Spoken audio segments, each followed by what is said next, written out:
I'm blind to bias and fond to flavor. Let the best bottled in bond win.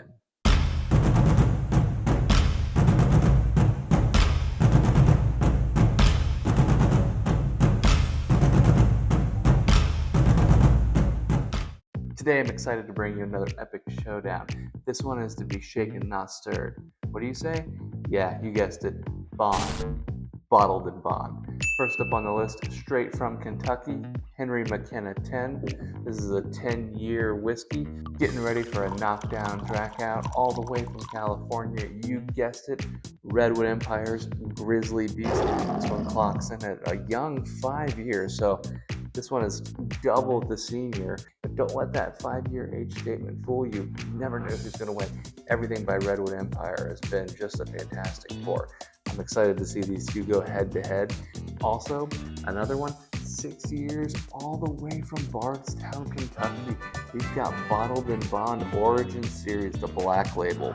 All in all, we have a 5, a 10, and a 6-year bourbon, all fairly similar, but I have a feeling there's going to be distinct taste differences. And realistically, I'm excited to throw this craft distillery in there against these two heavyweights. Henry McKenna is tried and true, proven over the years. Even though Bardstown was a source distiller that would export their bourbons to other distilleries for a number of years, they've really perfected the sauce that's inside this, and everything by Bardstown Distillery has just been a pretty fantastic pour. I really love their Origin series. The real exciting thing on this one is I actually have no idea who is going to win. Each one of them MSRP is kind of in the same price point. You're looking in the $50 range, the $70 range, and the $70 range. You can find them all ballpark here and there, about the same area. And even though the age statements are a little off, I do feel like it might be pretty close. These bottled in bonds might be just 100 proof, but I have to tell you, my fondness for all three bottles is off the charts. Each one of these I would not hesitate to bust out at any party and let any of my friends try it who are looking for a good bourbon experience. Let's go ahead and pour these guys up and see where they land. This Grizzly Beast bottled in bond right here, 68% corn, 18% rye, 9% wheat, 5% malted barley, 100 proof of absolutely amazing sauce.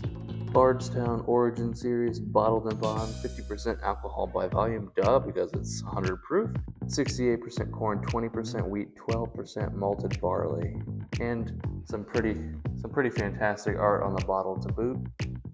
And actually, the Redwood Empire has some pretty great art as well. Each one's been poured into its own cup, and of course we're going to mix them up with the very scientific Lazy Susan. Now, those of you out there in TV land that love to nitpick over these videos and point out smudges on my glasses or a little piece of dust here and there will notice all the scratches on my scientific device. And we can thank my wife for busting this out at my last poker night and using it as a charcuterie board and chopping block. Thanks, hon. Last time I was on the Bourbon Trail, I did go see Bardstown Distillery in Louisville, Kentucky. They had their tasting room experience, and it was a pretty cool sight. I sat there, they let me try a whole bunch of their different Origin series, and it kills me because I was there the day before they released the Cathedral version. Oh, gosh, I wish if I could have stayed one more day, I would have loved to pick up their Cathedral bourbon. But you know, that's how it is. You miss it by a day here and there. Either way, the bar back at Bardstown was actually really cool. They gave you 2 free pours of things that were a little harder to find on their end. And the really cool thing is they give you toppers for all your individual bourbons, and each topper has all the tasting notes and mash bills written on them. So, you know, it's just kind of a nice way to experience bourbon. You know, you go through all these different tours, and they go, here, hold a glass, and that's all you get. And they'll tell it to you one time, and you know, it's easily forgettable, especially when you've had, you know, 2 or 3 drams full of whiskey. So like having the little cards that I actually still have was really nice, and just really enhanced my bourbon tasting experience. I have no idea what's what and who's who and where's where. Let's go ahead and start off. On the nose, it's sweet, it's caramel. It's really nice. It has a lot of vanilla to the forefront. It's nice, a little bit of sting, very pleasant. I'm going to go ahead and guess that this is 100 proof, just because I have that kind of palate. I like that one, that was good. Taster number 2. Also sweet, a little bit more subdued than the first one. Has a bready note, caramel, not really too much on the baking spice. A lot of dried fruit and cherry. Oh, that's different. Definitely oakier, caramel, leather. I'm also gonna guess this is probably 100 proof. Aged somewhere between 5 and 10 years. You like that? I'm the sommelier of whiskey. So far, I think the number 1 is winning just a little bit more bite and sting than the first one, but both are very good. It's really hard to tell. All right, last number 3. Cheers, my friends. On the nose, it's sweet. I get a little bit of rye spice, a little bit of caramel, lightly oaked, and a little bit of orange zest. Cheers. Bourbon's better with friends. All of these are just fantastic. I mean, of all these, who's the winner? It's me. I get to try these wonderful bourbons. Man, this is a really hard choice.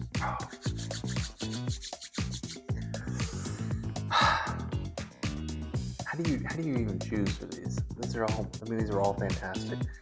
They're all similar but very different. All right, guys, I'm going back in. 1, 2, 3. Here we go. This was number 1, number 2, and on to number 3. Wait, this was number 2. Sorry. Whoops. That was number 1. That was number 3. And this was the original. This is the original number 2. Who does number 2 work for? All right, guys. I made my decision. We got 1, 2, and 3. Realistically, in the order of tasting, it was 1, 3, 2.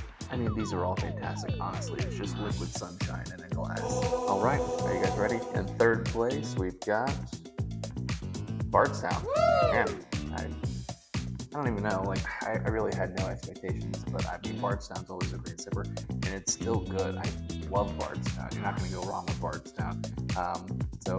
And when I say third place, it's narrowly third place. And this is third place only because it's a little heavier on the oak and a little heavier on the leather than the other two. Everything by Origin Series is just a can't miss. But the top bottle in Origin Series, their wheated bourbon, that's just that. My heart goes out to their wheated bourbon. If you see it, it's like their gray label.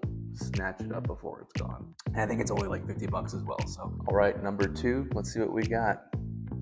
Number 2 is Redwood Empire. This right here is the 5-year beat out the 6-year. Who'd have thunk it? Who'd have saw it coming? So Redwood Empire, this guy straight out of California. I want to say they like plant a tree for every bottle sold or something like that. Love the sustainability. Love the artwork on the bottles. Everything by Redwood Empire is fantastic. And when you see the black labels, that's their cask strength offering. They all clock in up there 115+%.